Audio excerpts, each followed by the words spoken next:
Hello and welcome to Characters in the Arts. The character of the clown is a marvelously chameleon-like character, always changing in meaning, always changing depending in a sense by what he surrounds himself with. If we think of circuses, we think of this marvelous excitement of the clown, but in a sense, he really has an easy job of it. You know, the clown just stands there and everybody's ready to have a good time.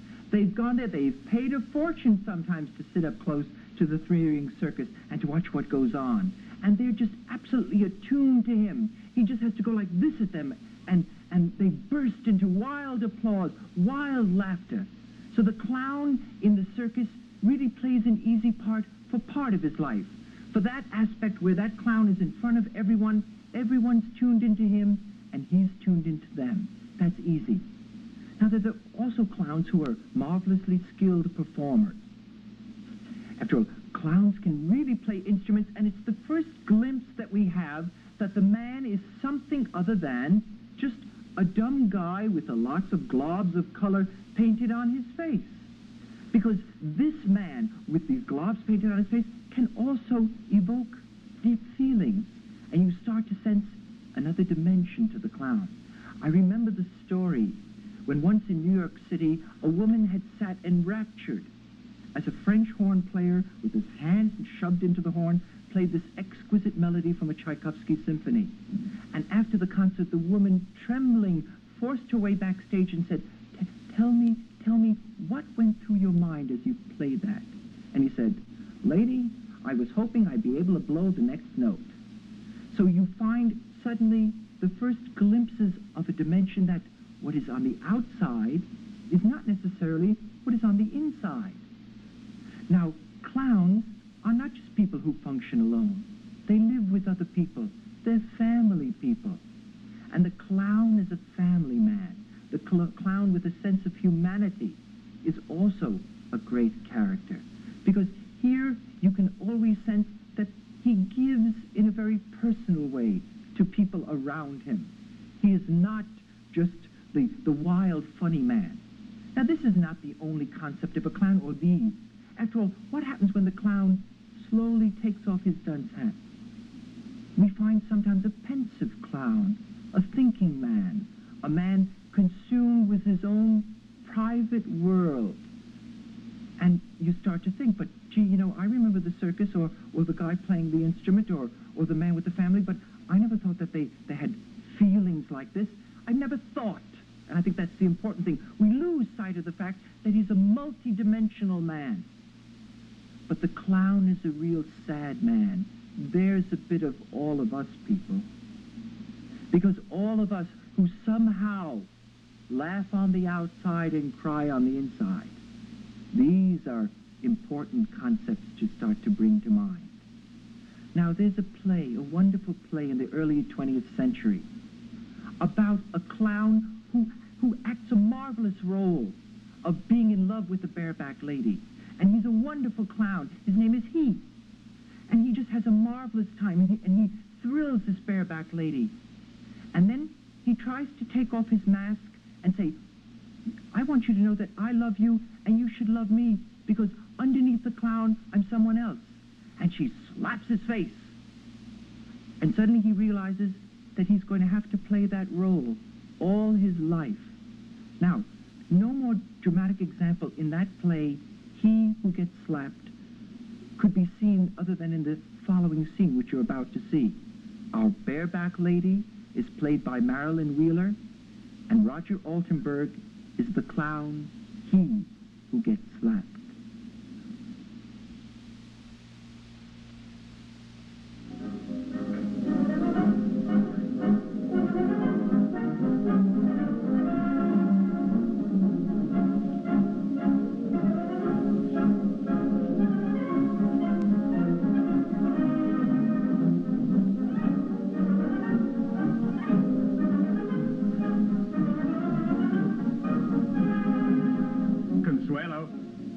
Is that you, He dear?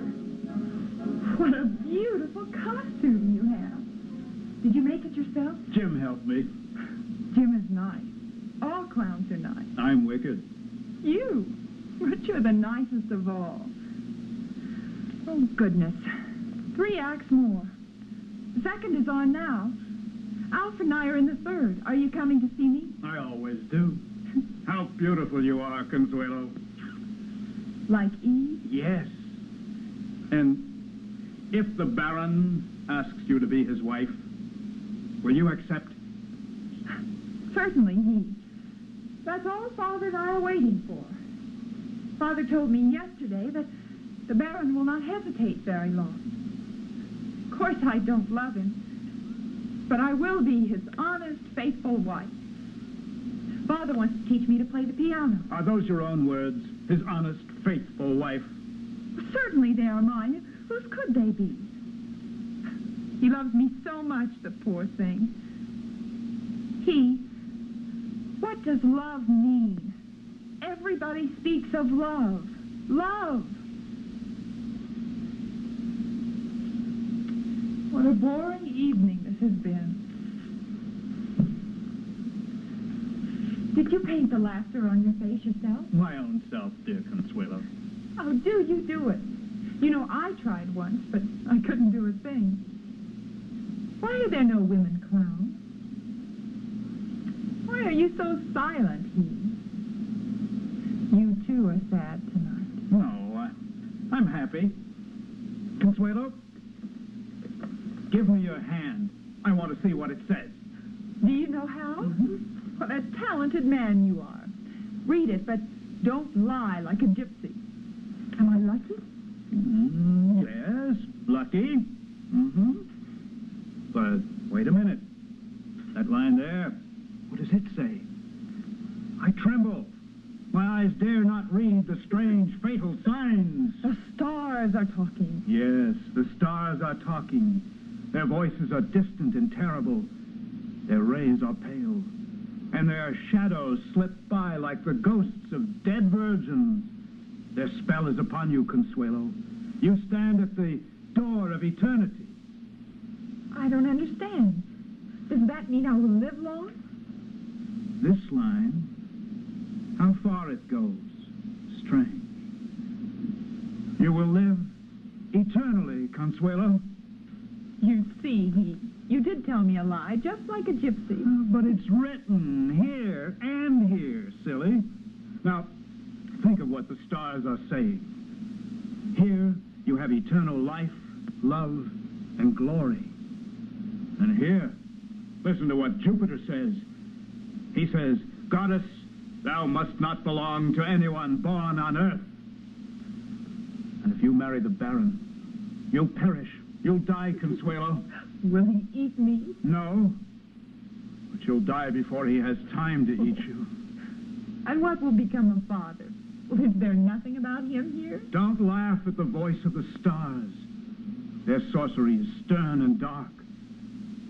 You stand at the gates of eternity. Your die is cast. You're doomed. And your Alfred, whom you love in your heart, even though your mind is not aware of it, your Alfred cannot save you. He, too, is a stranger on this earth. He's submerged in a deep sleep. He, too, is a little god who's lost himself. And Consuelo, never, never will he find his way to heaven again. Forget Pisano. I don't understand. Do the gods really exist? My teacher told me about them, but I thought it was all tales. And my Pisano, a god. Forget Pisano. Do you know who can save you? The only one who can save you? I. You? He? Yes. Look. You see the letter H. It's I, he. He who gets slapped. Is that written here, too? That, too. The stars know everything. But look what more is written about him. Consuelo, welcome him. He is an old god in disguise who came down to earth only to love you, foolish Consuelo. Some god. Don't mock. The gods don't like such empty laughter from beautiful lips. The gods grow lonely and die when they're not recognized.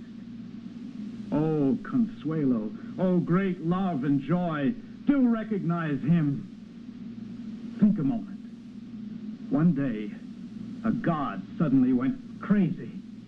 Gods go crazy too? Yes. When they're half man, they often go mad. Suddenly he saw his own sublimity and shuddered with horror, with infinite solitude, with superhuman anguish. I don't like it. What language are you speaking? I speak the language of your awakening. Oh, Consuelo, recognize and accept this God who was thrown down from the summit like a stone. Accept the God who fell to earth in order to live, to play, to be infinitely drunk with joy. Evoe goddess. I cannot understand you now. Let my hand alone. Consuelo, sleep. Then wake again. And when you wake, remember that hour when, covered with snow-white sea foam, you emerged from the sky-blue water. Remember heaven and the slow eastern wind and the whisper of foam at your marble feet. I believe... Wait. I remember. Remind me further. You see the waves playing. Do you not hear the song of the sirens, their wonderful song of joy? Their white bodies shining blue through the blue waters. Or do you hear the sun singing like the strings of a divine harp, spreading their golden rays? Do you not see the hand of God, which brings harmony, light, and love to the world? Do not the mountains, in their blue cloud of incense, sing their hymn of glory? Oh, Consuelo, remember the prayer of the mountains, the prayer of the sea. Remember, Consuelo, remember.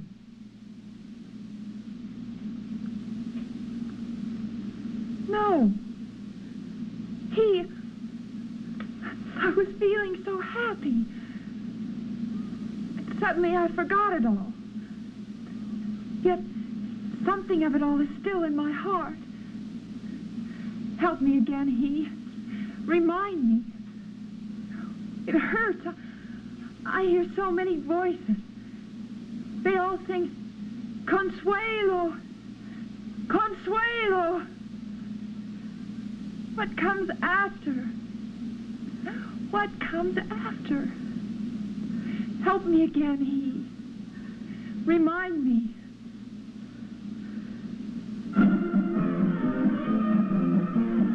That's Alfred's Count. Do you recognize the music? Leave the boy alone. Consuelo. I love you. Revelation of my heart. I love you, Consuelo. What's this? A slap. You forget who you are. You are he who gets slapped. Did you forget it?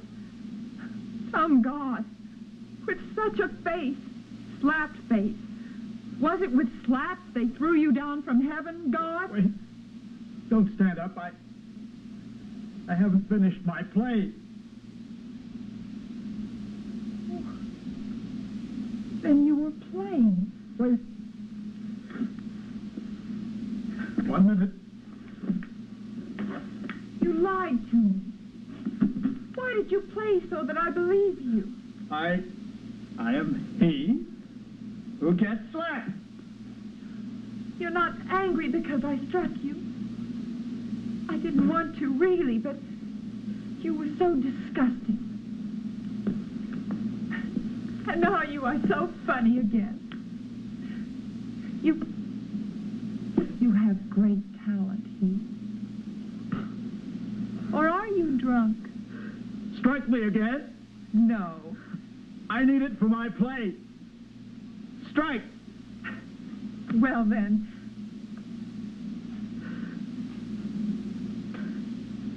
Don't you understand that you are a queen? And I, a fool who's in love with his queen. Don't you know that every queen has a fool and is always in love with her, and they always beat him for it? He who gets slapped. No, I didn't know. Yes. Every queen. Beauty has her fool. Wisdom, too. How many fools she has. Her court is overcrowded with enamored fools, and the sound of slaps does not cease, even through the night. But I never received such a sweet slap as the one given by my little queen. Clown, he can have no either. Who is there who could stand such a deluge of slaps, such a hailstorm of slaps, not get soaked? Have pity on me. I'm but a poor fool. There's someone here. Stop it. Who is it? Who dares to intrude in the castle of my queen?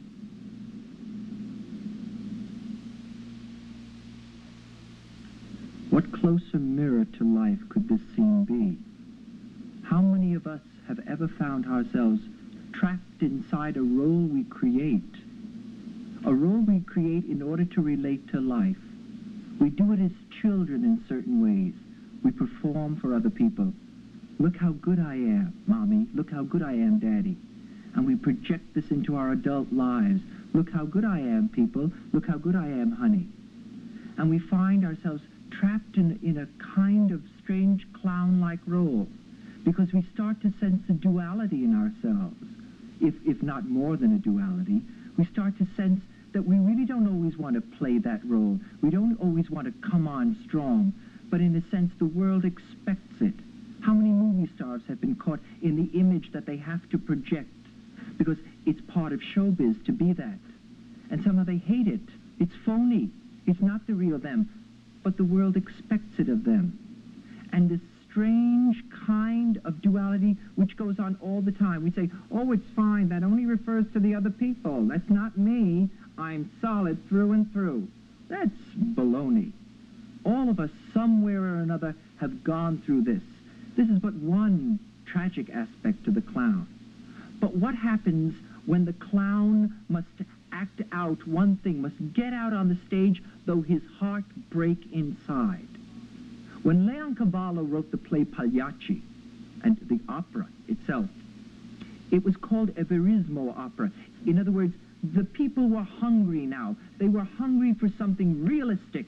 I want to see what people's emotions are like on the operatic stage.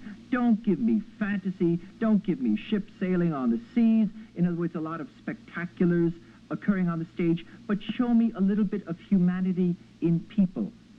And what you find then is that what Pagliacci exemplifies is two levels occurring at the same time. While Neda is the lovely little girl on the stage, she's in love with someone other than her husband. And the constant conflict which occurs, this terrible conflict on the stage wherein life starts to intrude into the play, creates an enormous amount of tension with you as the audience, because you sense what the audience does not watching you. You sense that there is about to be tragedy occurring while there is all innocence occurring on the stage. And you sense this dual level. Now, we have this in our own lives. We find ourselves, as I said, forced to play roles. We find ourselves forced to act out situations which are just anathema to the life that we would like to lead. And in this way, when you've seen all the kinds, the circus clown, the pensive man as a clown, the clown as a family man, the clown as a sad man, what we're seeing are refractions, like a diamond. We're seeing refractions of our own personalities. And in that sense, for me, the clown is one of the closest beings to just a human being. Here, then, exemplifying the more profound human aspects of the clown is William Logan, as he evokes the prologue from Pagliacci by Leoncavallo.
the Prologue from Pagliacci.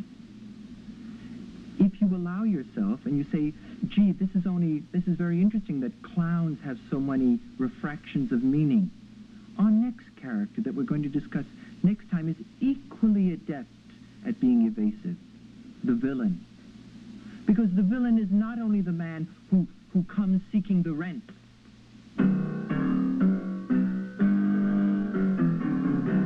Against some inane sweet damsel who says, oh, please don't, and he wants to evoke some foul price in order to stop that. That's not the only aspect to the villain.